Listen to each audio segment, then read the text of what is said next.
जब अमेरिका और भारत साथ मिलकर काम करते हैं, यानी मागा प्लस मीगा, तब बन जाता है mega partnership for prosperity. Mr. President, you spoke about Prime Minister Modi as a tough negotiator. Who was a tougher negotiator today and who has a better negotiating tactic when it comes to tariffs? Oh, he's a much tougher negotiator than me, and he's a much better negotiator than me. There's not even a contest. Okay?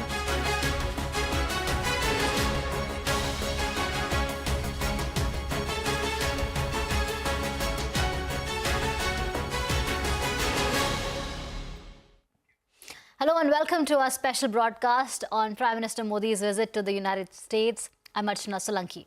A handshake, a hug and a $500 billion hope. Prime Minister Modi's United States trip to meet President Donald Trump lays down the blueprint for both nations to boost their bilateral trade, with India vowing to cut down on the high trade deficit by hiking their energy imports from the United States. The two leaders met at the White House hours after President Trump pledged to impose reciprocal tariffs against nations who impose high tariffs on American imports.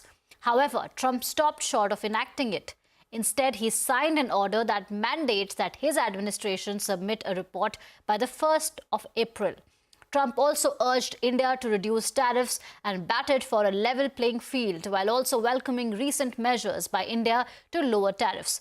Trump's nudge notwithstanding, the personal chemistry between the two leaders was palpable during the bilaterals. Later, at the presser, President Trump said United States would be boosting their military sales to India, including those of F-35 jets. However, the Indian government said that no formal process of acquiring F-35 jets has been initiated yet. Prime Minister Modi, meanwhile, said that both nations would work towards to sign an agreement that helps them double bilateral trade to $500 billion by 2030.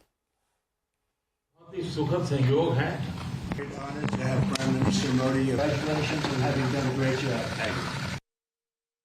India imposes a 30 to 40 to 60 and even 70% tariff on so many of the goods, and in some cases far more than that. And as an example, a 70% tariff on U.S. cars going into India, which makes it pretty much impossible to sell those cars. India's been, to us, just about the highest tariffed nation anywhere in the world. They've been very strong on tariffs, and I don't blame them necessarily, but it's a different way of doing business. It's very hard to sell into India because they have trade barriers, very strong tariffs.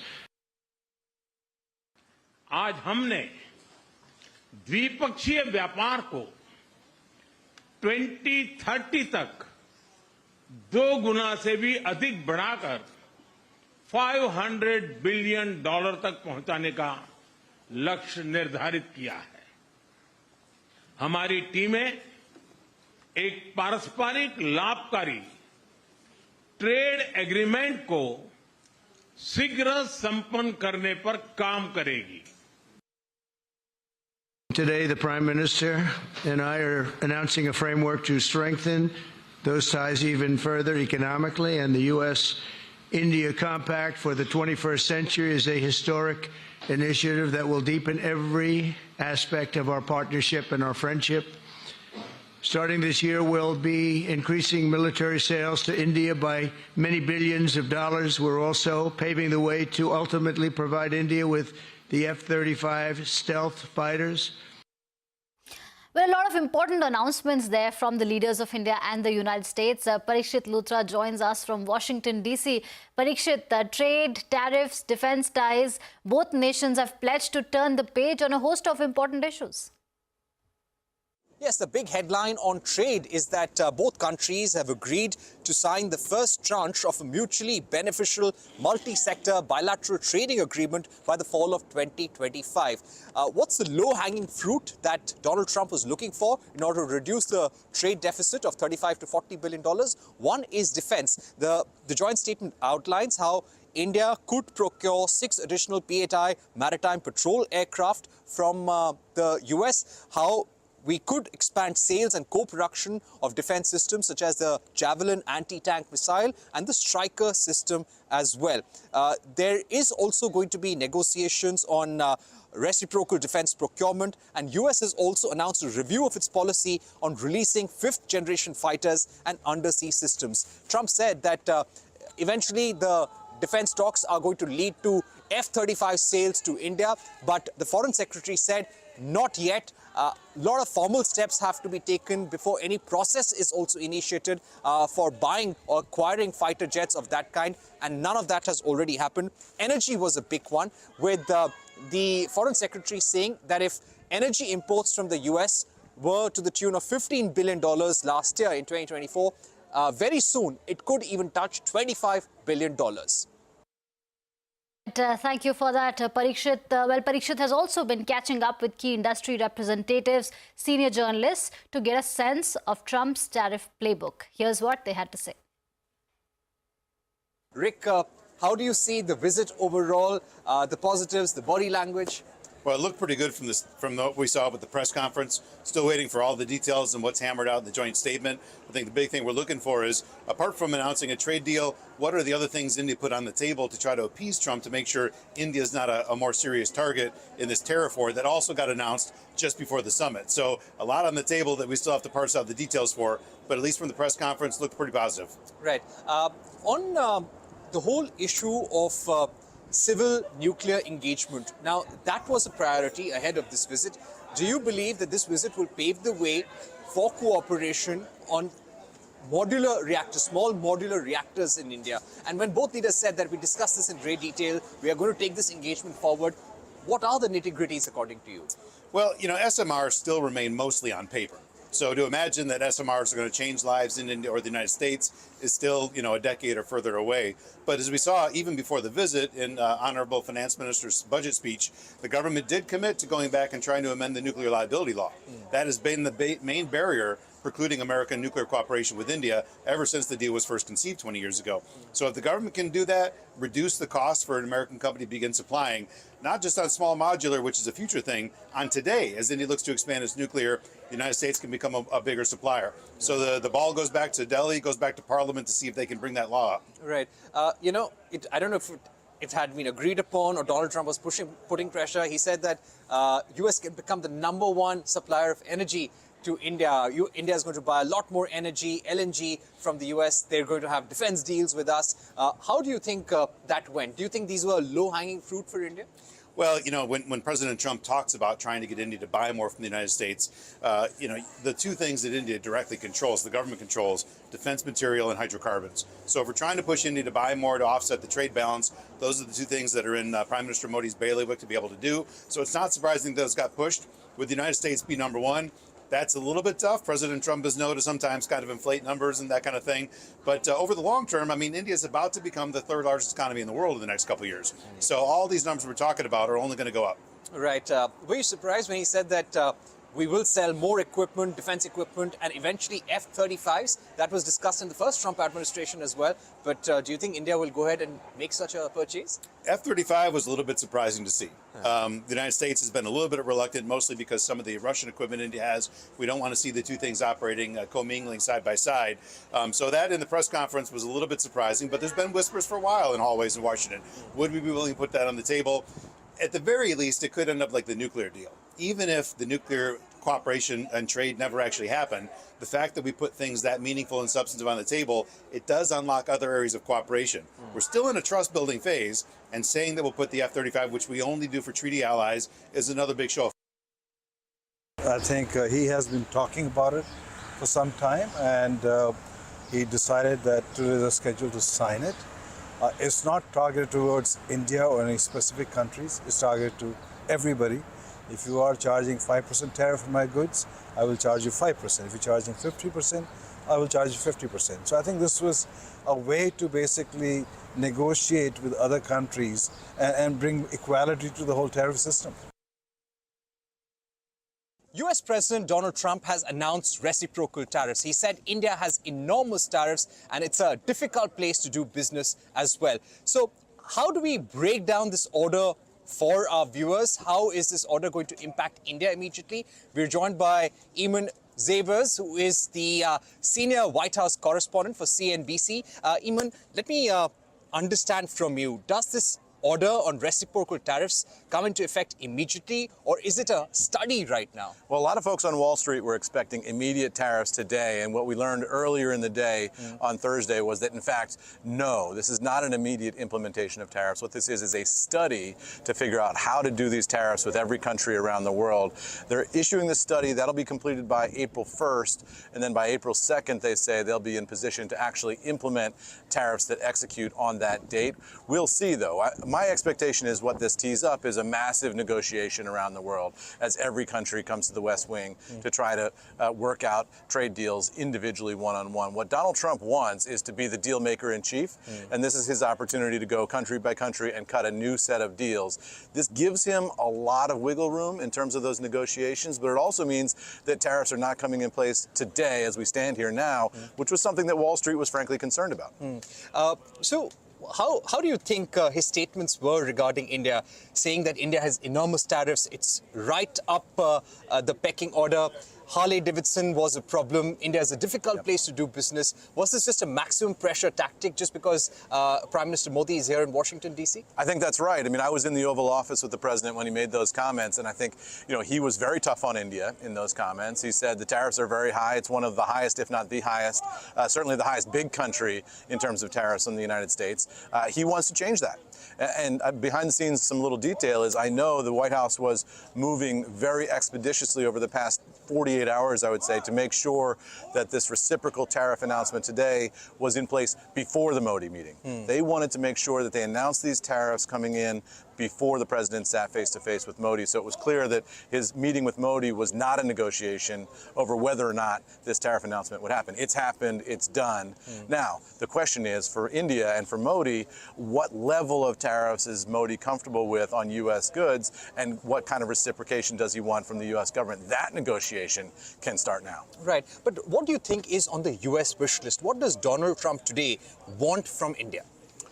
I think he wants U.S. products to be sold in India, and he wants more access to the Indian market. And I think he wants, in exchange, access to all sorts of things in India, particularly raw materials are on his mind in a big way. So I think, for him, it's an opportunity to get American companies access to markets that they might not have access to by lowering some of those tariff barriers. And also, in return, what he wants is he doesn't want cheap Indian products flooding the U.S. and shutting down American manufacturers who are paying a much higher cost of labor. And finally, net, immediately these announcements on reciprocal tariffs don't mean anything. It's an open threat right now, and it's a warning to everyone to come to the negotiating table. Yeah, and you can watch what happened on Wall Street today. The stock market treading water on this announcement, really not impacted by it at all. Wall Street's looking at that and saying, for now, this is a nothing burger compared to what we were expecting. But down the line, after that April 1st deadline, we could see tariffs start to ramp up. So that's now the timeline that Wall Street's going to be focused on, not today anymore. Right. Eamon, thank you so much for joining us. Thank you. Great to see you here. Wonderful perspective for our viewers here in India, telling us that Wall Street is not reacting because there is nothing happening immediately. It's a warning currently. Yeah. Thanks once again. Great to have you guys at the White House.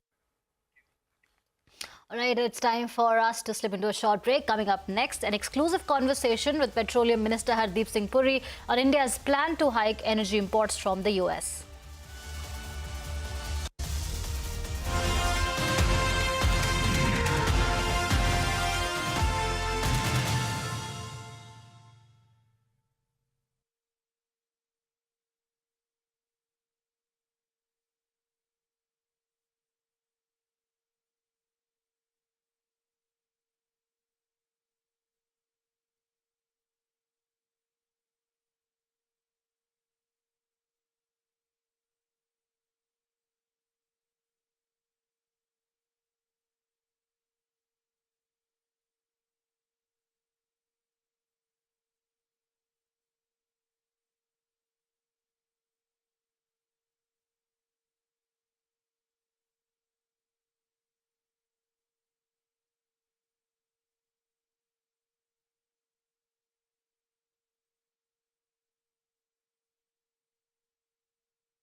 Welcome back. In a bid to bridge the trade deficit, India has offered to buy more energy from the US. Washington is hoping to become the leading supplier of oil and gas. India's Foreign Secretary hints that energy purchases could nearly double to $25 billion from the current $15 billion in the near future. And we want, we want a certain level playing field, which we really think we're entitled to. And he does also, in fairness. So we're going to work on that very hard, and we can make up the difference very easily with the deficit, with the sale of oil and gas, LNG, of which we have more than anybody in the world. We are a significant purchaser of U.S. energy in any case. I think last year we purchased about $15 billion in U.S. energy output. There is a good chance that this figure will go up to as much as $25 billion in the near future. And so therefore we are a significant producer. It is entirely possible that these increased energy purchases will contribute to impacting the deficit between the two countries. Petroleum Minister Hardeep Puri has also hinted that India will increase the purchase of LNG from the US. He spoke with Shireen Bhan at the India Energy Week. A meeting between Prime Minister Modi and President Trump, and a joint statement has been issued, and part of that, of course, is energy cooperation. President Trump saying that India should buy more LNG, more energy from the US. He's even put out a number there saying that that should increase from $15 billion to $25 billion. I wanted to get your comments on that. We have spoken about this previously as well. Do you believe it makes sense? It is something that we should actively pursue and build on? No, the first comment I want to make is that energy cooperation between the United States and India was widely expected to figure in the bilateral talks. If you read the joint statement, if you read what the President said, what the Prime Minister said, that's evidence. And I think there is already fairly substantial energy cooperation. The fact of the matter is India needs more energy. We have long-term deals on gas with one country which was there till 2028. You've signed another 20 years there. All the ministers I met here, without exception, all want to participate increasingly and more comprehensively in the India energy thing. Many of them want to sell gas to us. We are in the market for more gas. We have a stated policy of taking it from 6% to 15% in the energy mix. And I think we have a very substantive relationship with the United States, mostly on gas. I see definitely those quantities being addressed for increase. Specifically the India energy market, I think one of the issues has been predictability, and you are promising predictability, whether it is in terms of taxes or other commercial aspects, but the message to global investors on why they should do business here in India. I think we should make available the new law which has been passed by the Rajya Sabha and which will hopefully very soon be passed by the Lok Sabha. You know, the issue is that you had with great reluctance to impose a windfall tax. If you read the new law, that tells you it can't be done in this manner anymore. So we removed whatever little discretion we had. It was done only once, but everybody made a noise about it. I don't think any of the foreign investors, some of our own guys, including one or two of my friends sitting here, because we are mostly importers, but some of them are also producers and exporters. Yes. Additional, but it was done because of extraordinary circumstances, and it was done after the greatest of reluctance. But now you'll have a law where you can't do that. So in terms of predictability of policy, moving from a production sharing to a revenue sharing, making all the other changes which the law soon to come into effect provides, I think the predictability takes well. My message to my counterparts and through my counterparts in other countries to their economic operators is, this is not just about India. This is, periodically along comes an opportunity which is a global opportunity. 2025, do you feel more confident about energy security, about pricing stability, and about the energy markets in general? Well, 2025 is going to be a very important year from my personal understanding. One, this meeting is taking place at the beginning of the year when you are already, I'm not talking about it's a fact, you've already got 20% blending on, you're almost there, next figure. 20% blending on biofuels. You've broken through the hurdles on green hydrogen, pump storage you are demonstrating. The first big tender has been floated for participation. You are already putting the cobwebs of the past, you've put them away, and you're going into E&P in a big way. If you have a 200,000 square kilometer availability in the 10th round of OALP, which means it's big. So these are pointers to, 2025, which I don't think energy security during the last 10 years, any oil minister has been worried about here, because youth always thought you will get availability. Well, buy it from here. We've diversified sources. From 27, we've got to 29. One source, we didn't have any purchases. You suddenly became 34%. But we're adding, as I said, Argentina, we're adding other countries. And going forward, energy security, yes, energy security combined with affordability and transition. And on all three, I'm fingers crossed, if I could cross my toes also, but I think we're firmly on that journey. And with that, that's a wrap on this edition of our special broadcast. Stay tuned to CNBC TV18 for more news and updates. Thank you.